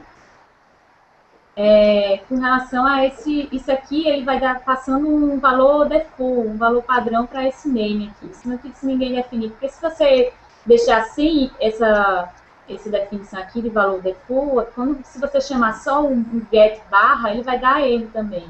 Ele vai gerar uma exceção. Então, você tem que colocar um valor padrão, no caso, ou tratar Isso se você quiser que a requisição só do barra... se você quiser. Exato. Só se você quiser que possa ter também, acessar sem passar esse parâmetro, né? Mas se você define essa variável, esse valor padrão. No caso aí, tem essa parte de conversão, essa parte aí realmente eu não usei ainda na prática, isso aí, mas... Mas tá é interessante, né? Ele está filtrando ali, né, o parâmetro. Exato, ele está filtrando justamente um parâmetro que vem esse mesmo name, né? Sempre filtra entrada, escapa saída, né? É o que está aí nessa tela aí, né? Mas apesar dele não ter filtrado de fato, né? Só deu um cfirst ali e pronto, né? Exato. Mas um dos princípios básicos. Ele passa, no caso, a função que vai ser chamada, né, como filtro para esse parâmetro. É bem interessante isso. Bom, Router Sessions. No caso aí, essa parte aí... Esse é legal. Fala aí, Abdala, que esse aí eu não pegou. Então aqui é o seguinte, ele fala o quê? Se a rota for uma rota que tenha só nomes, então se for de A a Z, ele vai cair naquela rota de cima. Se for numérico, ou seja, se a assertiva for numérica, ele vai cair nessa outra rota. Então você consegue construir assertivas de regex e fazer com que ele determine qual rota ele vai cair. Né? Porque ali quando você falou name naquela variável, você não falou, tipo, qual o conteúdo daquela informação. Então, se a gente não tivesse essa assertiva, como é que a gente ia determinar qual rota a gente ia pegar? Né? Com assertiva a gente consegue falar. Se for barra e uma informação que vai de A a Z, você vai cair aqui. Se for barra e uma informação que for numérica, você vai cair no outro. Então a gente consegue construir rotas muito dinâmicas com isso. Muito bom mesmo, certo. Facilitador mesmo. Providers. Aí os providers. Os providers são... Agora é alegria, né? Agora é alegria, só alegria. Isso aqui é o ouro. Só o ouro, né, Abdala? É. A gente vai ter os service providers e os controller providers. Esses aqui são os service providers, Doctrine e os principais aqui em cima, né? Acho que esses aqui são os que a gente vai estar mais usando. Twig, que é o da Template Engine. O Twig se assemelha muito ao Smart, para quem não conhece, é mais ou menos igual ao Smart. É bem legal, é melhor, né, gente? Claro, mas para fazer uma comparação assim, para quem ainda não conhece, a gente pode dizer que ele é assim, então. Doctrine Monolo, que é o dos logs, é bem legal esse service provider aqui, para você não precisar ficar dando eixo e print R no código, var dump no código, você usa esse esquema aí do log, é bem interessante também. Session, né, básico, Twig, SwiftMailer, parte de e-mail, e aí esses outros aqui você também vai usar de acordo com a sua necessidade. Que parece muito com também o PHP Mail, né? PHP Mail, de envio de e-mail, né? A biblioteca é legal também. Todas essas bibliotecas aí, elas são bibliotecas externas ao Silex, né? Então são provedores de serviços externos, que ele faz o quê? Ele já integra a biblioteca com o Silex direitinho, já faz toda a configuração e etc, para que você possa usar isso lá dentro. Já não você pode construir... Você já pega... Opa, ficou mudo aqui, hein? Ficou mudo, Ricardo, né? Beleza. Então, mas assim, nada impede da gente construir os nossos providers também. Então, se a gente tem bibliotecas que a gente quer usar junto com o Silex, a gente pode construir os nossos providers e usar também. Né? Não, a gente não precisa ficar restrito só aos providers que existem por default, né? Isso tudo, como o que o Ricardo estava falando, era que isso aqui a gente vai definir no Composer, naquele arquivinho composer.json, a gente vai definir o que é que a gente vai precisar para o nosso aplicativo, para a nossa aplicação. Agora ele vai mostrar agora a parte do Twig, que é um service provider, o Twig, que vai ser instalado, vai ser adicionado ao Composer. Ele vai adicionar agora aqui no Composer.json a dependência do Twig, né? E aqui ele coloca até a versão, ele define a mínima, né? Eu acho, é a máxima, não sei. Maior ou igual a 1.8, menor 2.0 dev. Caso a estabilidade para a dev, né? A parte de, sei lá, em desenvolvimento, né? Pegar mais nova. Enfim. E o Twig Bridge, ele traz algumas outras funcionalidades, algumas extensões para o Twig. Também é interessante adicionar.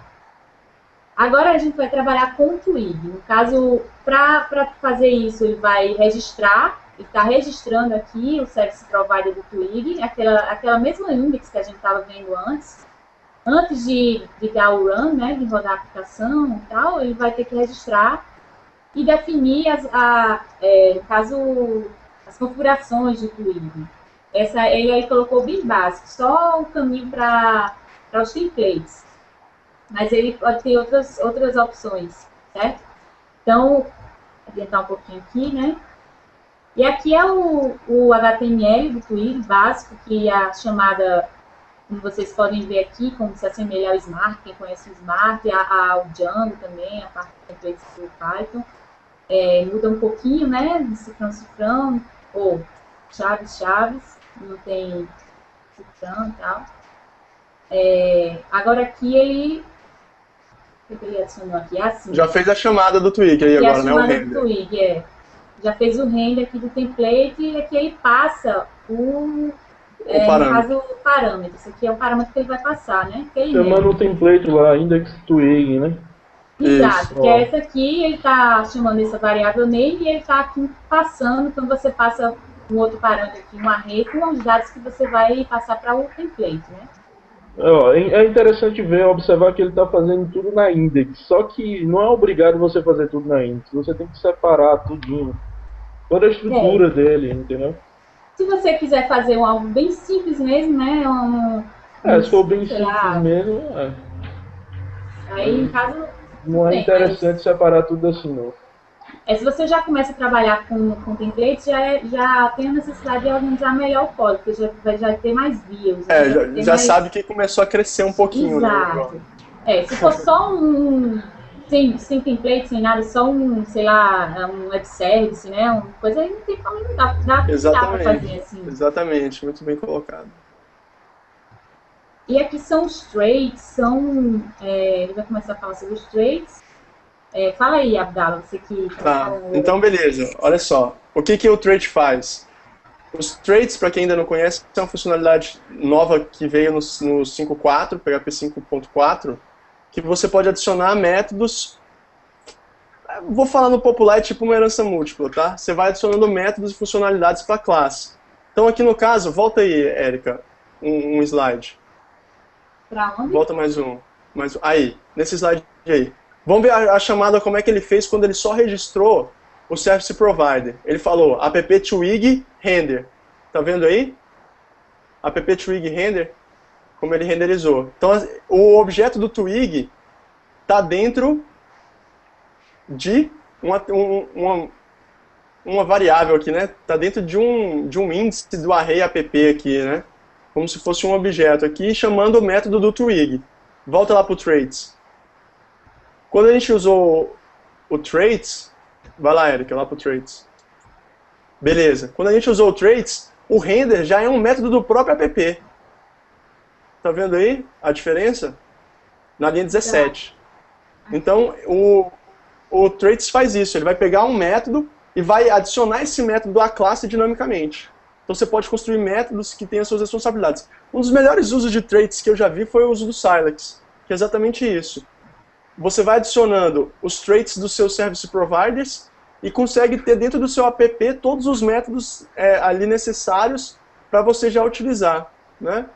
Muda pouca coisa da forma como utilizou, da outra forma como utilizou dessa forma, mas acaba ficando um pouquinho até mais bonito assim de se fazer, né? Diminuiu um pouquinho a linha de código, diminuiu aquela chamada daquele array meio bizarro que estava lá. Né? Verdade, é verdade. Então, o que mais? Forms, outros service provider que eles têm, que vem do Symfony também. Parte de provider, como é? Forms, service provider. Isso. Esse código aí, acho que a gente pode até ir passando um pouquinho mais rápido, Eric. Esses códigos todos, no final da palestra ele disponibiliza todos esses códigos lá no GitHub dele, né? Então dá para todo mundo baixar lá também, né? E pegar. Ele vai mostrar... ele vai adicionando mais de provider, né? Isso. Exato, e com validação, essas coisas todas, né? Que esse form service provider disponibiliza, né? Isso. Ele até pode criar o formulário para você coloca na configuração certinha, ele já vai gerar o formulário se você quiser, né? Se fizer automaticamente. E aí, no caso, outro código aí, só que aí esse aqui é o que ele está mostrando? Ele já começou a separar um pouquinho mais as regras agora, né? Tá. Já para não deixar tudo lá na index, né? Que tava ficando feio já. É verdade. Já começou a organizar um pouquinho mais, né? Olha aí. E aí fez a chamada... Vai criar bootstrap, Isso, aí fez a chamada só com factory aí, create, e passando o resultado, né? Exato, e toda aquela inicialização, onde ele vai colocar o service que ele vai precisar adicionar, que ele vai precisar na aplicação dele, ele coloca dentro desse bootstrap.php, certo? Que é a forma mais comum mesmo que está de criar hoje as aplicações com sites. A estrutura recomendada. E aqui é o formulário, aquele formulário que ele estava criando. Esse formulário aí, ele já gerou sozinho esse código, de acordo com a configuração dele, né? Isso aqui aí já a mágica. Ele está usando o Bootstrap. Aí agora eu acho que ele está usando E aí, no caso, a gente acaba confundindo um pouco, às vezes, aquele bootstrap com PHP ali não tem nada a ver com o Twitter Bootstrap. Aquilo ali era o arquivo Não, aí é o Twitter Bootstrap, né? O mas isso Twitter aí que a Bootstrap. gente falou agora, esse bootstrap que a gente falou agora é a Lib, como é que se diz? O framework de front-end do Twitter. Framework CSS do Twitter. É outra coisa, Isso aqui é, sim. Ele não tinha mostrado ainda, então ele vai mostrar trabalhando com post, né? Aqui ainda tem um get aqui, mas ele deve fazer alguma coisa com post. Que no caso, ele está mostrando passo a passo como fazer aquele formulário funcionar, né? E aí ele aí é legal que ele já usa o match, ele não usa nem o get, nem o post, nem o delete, nem o put, né? Ele já usa o match. E lá depois ele fala, ele vai tomar a decisão depois, ó. Ele falou que esse match aí ele vai setar get post como método. Então, se for get ou se for post, vai cair aí, e no próximos slides ele vai fazer um if para tomar a decisão, que ele vai passando aí. Ah, legal. Ó, aí ele fez, ó, se o método for post, ele vai fazer o save, senão ele vai só mostrar o formulário. Show de bola esse aqui, olha, esse aqui é ouro, viu? Só ouro. E aqui, no caso, esse aqui é o bootstrap.php, é o arquivo de inicialização, é um init, né? É um arquivo de inicialização para a aplicação dele. E ele vai, ele está usando... já está mais organizadinho. Então, ele está usando... ele criou uma classe aqui para a aplicação dele. Está usando aqui vários service providers, né?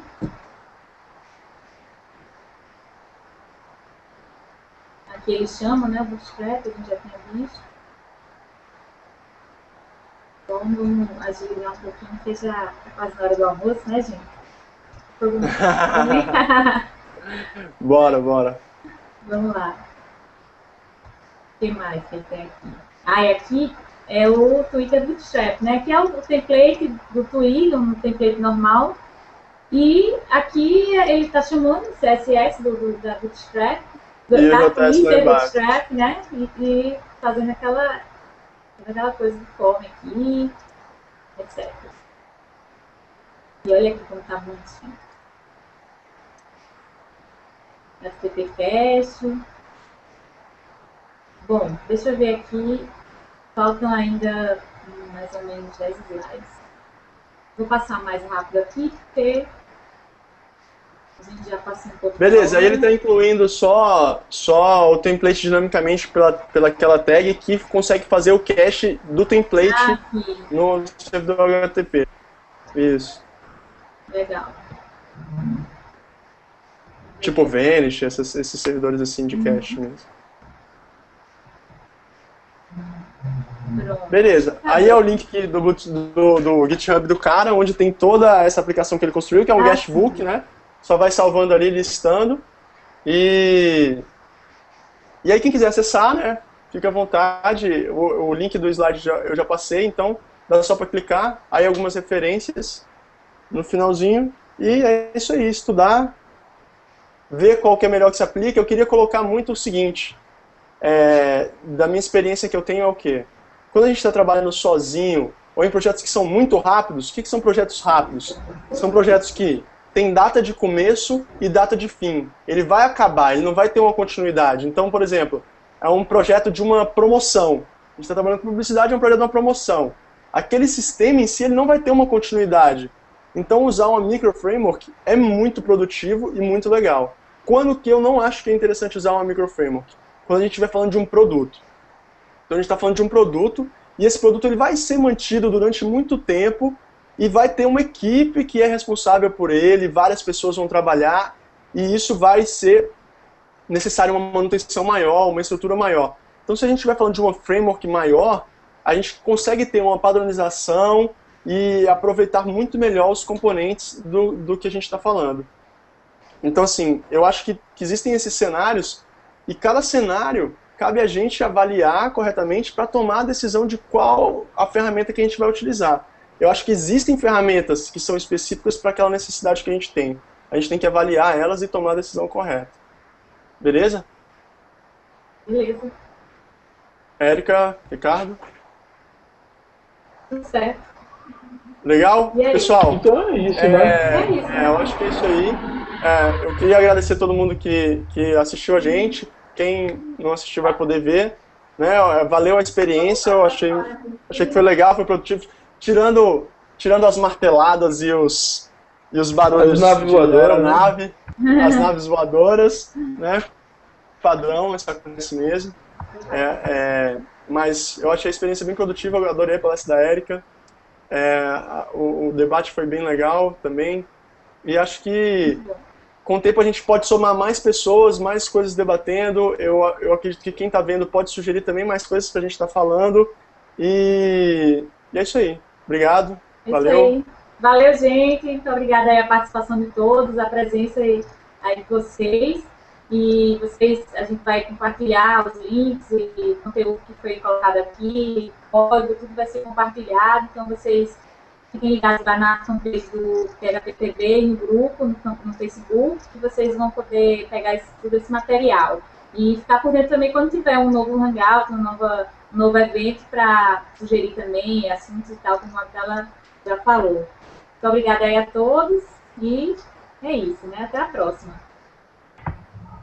Valeu, galera. Até mais. Até a próxima. Valeu. Valeu. Valeu.